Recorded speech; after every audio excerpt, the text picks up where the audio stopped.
Time management concept को as in our matrix से हम इजीली समझ सकते हैं, क्योंकि टाइम मैनेजमेंट को कैसे समझाइए जाए ये भी एक बहुत बड़ा इम्पॉर्टेंट टास्क है। तो ये जो मैट्रिक्स है जो कि आपका एज इन आवर ने दिया है, उससे हम इसको इजीली समझेंगे। इसको 4 पार्ट्स में हम लोग डिवाइड कर रहे हैं। फर्स्ट इज़ वेरी इम्पॉर्टेंट और अर्जेंट वर्क, जिसको हमने डू के नाम से दिया है। Task that require immediate action, कुछ ऐसे काम होते हैं जिन्हें हमें हाथों हाथ करना होता है, जो कि अर्जेंट और इम्पॉर्टेंट दोनों होते हैं। For example like office crisis आ गया एकदम से, तो आपको उसके लिए तो सबसे पहले सोचना ही पड़ेगा। एंड प्रोसेसिंग डेडलाइंस आ गई तो आपको करना ही पड़ेगा।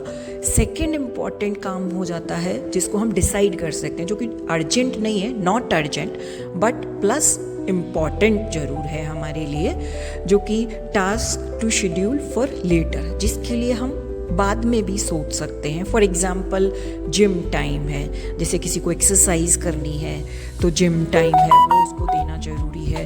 प्लस उसका एक तरह से कह सकते हैं जिम टाइम हो सकता है, फैमिली टाइम हो सकता है, क्योंकि पहले तो आपको कमाना ज़रूरी होता है। फिर दूसरा टास्क आता है आपका डिसाइड वाला, जो कि नॉट अर्जेंट है बट इम्पॉर्टेंट तो है।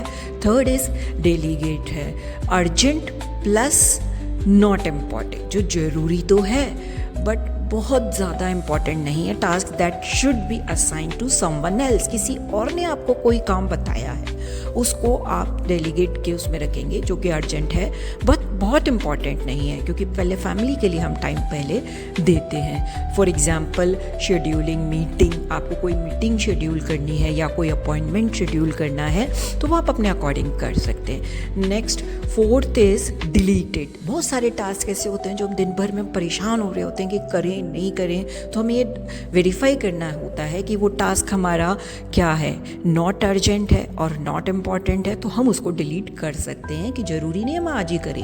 Task that waste of time and should be eliminated. For example personal phone calls है, अगर मुझे कोई पर्सनल फ़ोन कॉल्स करना है, जैसे किसी रिलेटिव से बात करने विश करना है, तो वो मैं बाद में भी कर सकती हूँ। इसके अलावा सोशल मीडिया है, this is not very urgent, तो ये हम डिलीट कर सकते हैं। तो फर्स्ट 3 टास्क को आप प्रायोरिटी पे रखिए, और जिसमें डू वाला जो टास्क है जो कि अर्जेंट और इम्पॉर्टेंट है उसको सबसे पहले करिए। तो ये एक सीरीज़ आप बना सकते हो, और एज एन आवर ने इस मैट्रिक्स के जरिए हमें टाइम मैनेजमेंट को मैनेज करना सिखाया है। Very important for students and for all also